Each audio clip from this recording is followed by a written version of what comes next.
So Super Mario Strikers was originally released back in 2005 on the GameCube, and now it's been released with Virtual Console. And I never played this game back in the day. In fact, I kind of slept on quite a few GameCube games, so I'm kind of excited.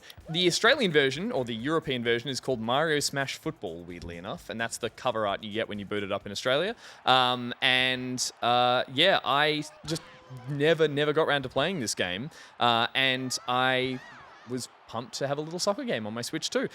Very simply, it's four-a-side, indoor-style soccer, starring the mascots from the Mushroom Kingdom, and they're the captains. And then you pair that with a bunch of sidekicks, which are either Toads, Koopas, Birdos, or the Hammer Brothers. And then you run around as a team of 4. It is 4. You get 3 companions and your captain.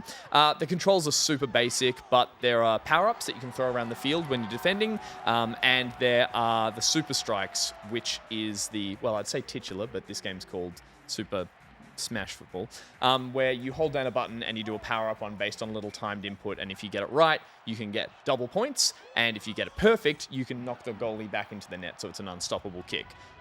So that's the sort of the Mario fun, silly edition that was put together with this soccer game when they came up with it. And I've not been able to put this down.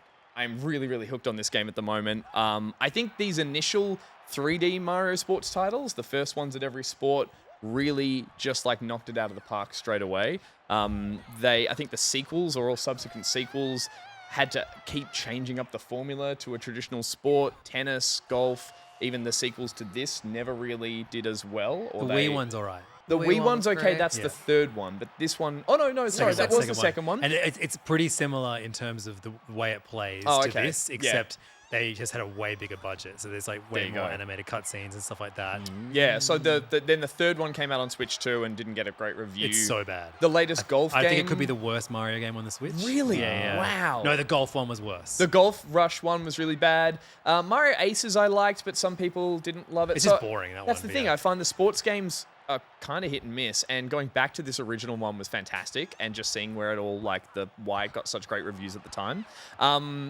I think that this is kind of the perfect mix of sort of sport and silly. It's just basically like there is strategy to it, and how you play, like with sort of crossing the ball and timing some of your superpowers, things like that. But it's also just fun watching it go completely bonkers when all the power-ups fly around the screen.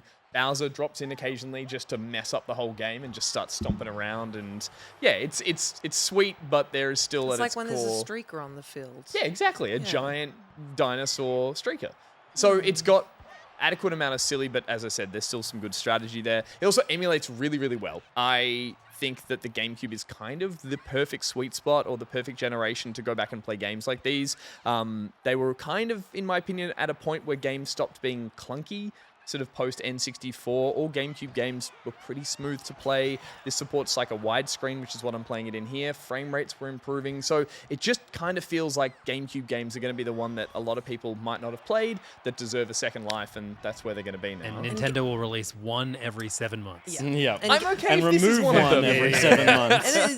GameCube games are the ones that everyone's been waiting for to hit. That's it. And there's a reason, because they play really, really well with a modern console. I got kind of like maybe a few hours into this and I instantly went and ordered the GameCube wireless controller because I really want to play this with the traditional controller that I did enjoy when I played. Controller. It is the perfect controller. You've got one? Yeah. So when I did the hands-on event, I'd already spent my money. I'd already pre-ordered the console. And I was like, what more are they going to get out of me? And then the moment I held it's like this beautiful matte finish. It's a really nice weight. Yeah. Mine arrived today. I was going to bring it in, but I've been maining that for when I play Mario Kart. Oh, really? Yeah. Interesting. Nice. Well, yeah, I want to see how this plays. A buttons should be gigantic. They really should. This one, fortunately, doesn't, like, in the same way that Wind Waker really has the kind of everything mapped onto the GameCube in a way that feels hard to play with the Pro Controller. Anyway, I'm getting off topic. I'm going to play this with the controller that I'm really looking forward to. The only real hang-up on this is that I think there is some, it's not so much a hang-up, but it's like I can see myself getting grumpy with the fact that there's some serious rubber banding to the difficulty or to the AI. It's kind of like you can tell, it's this generation where you can tell when the AI just decides it's going to get a goal, and suddenly every part of the opponent's play just switches on and they just get a perfect play. And I can see that being frustrating, but you can see the code and you know it's happening and it's like a challenge. It's like you get a double point goal, it's going to get 1 goal. So you got to work really hard to stop the AI. And that's just playing the novice mode, going through the cups that I'm currently playing. So it's like, I kind of like it. It feels a bit retro. It feels like something that they smooth over these days better. And so you can really feel the computer being like, no, this is my turn for a goal. Now time to shine. Yeah, and so it's just heaps of fun. I can't. I want to finish all the cups. I can't see myself putting it down. There's a secret cup I haven't unlocked. There's a secret character that I don't know who it is. I can't even tell from the profile picture. There's like a little silhouetted Take a character. guess. I genuinely don't know. Do you? It's probably Mario. No, you have Mario. I'm Mario. I'm playing as Yoshi. He's a balanced captain, apparently, but It was all the the first other appearance of the Wii Fit character. potentially. Before they had Wii Fit. Speaking of fit characters, there's definitely one thing that's in this game, which is that both Daisy and Peach are of the era where they're like, we need to make them sexy. They are in like tight hot pants. them up. Daisy's victory goal is like a where she like shows her little It's a butt. British developer, right? The developer. Oh, I wrote them. Next Level Games. Okay, yeah, So sure. they did this, and then they did both subsequent Strikers games. I think that might be Canadian. Maybe. And then they did the Luigi Mansion sequels, not Yep. the original. Okay. So they've, played.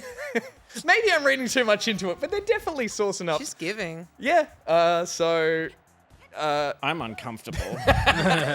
It's really, really fun. There's no online play, obviously, because it's a dated game, but there is local multiplayer, and yeah, it's just really, really fun. I didn't think I was going to get so drawn into a GameCube game. Is there? I know you said the sequel had like a stronger sense of like cutscene and maybe story. Is there any kind of story in this, or It is is it purely- just jump into a cup? It's purely there's It's Mario Kart. Yep, there's the cups there. One of them's locked. You're unlocking the arenas that you're playing in as well, and they're quite cool. Like the DK one is on a timber like field that bursts in and splinters when the power ups play around it.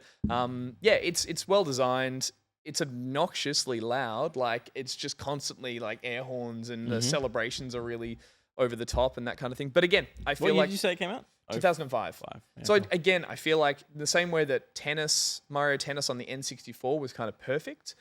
This I remember was that being a lot of fun. this was like the perfect entry level game to the soccer series.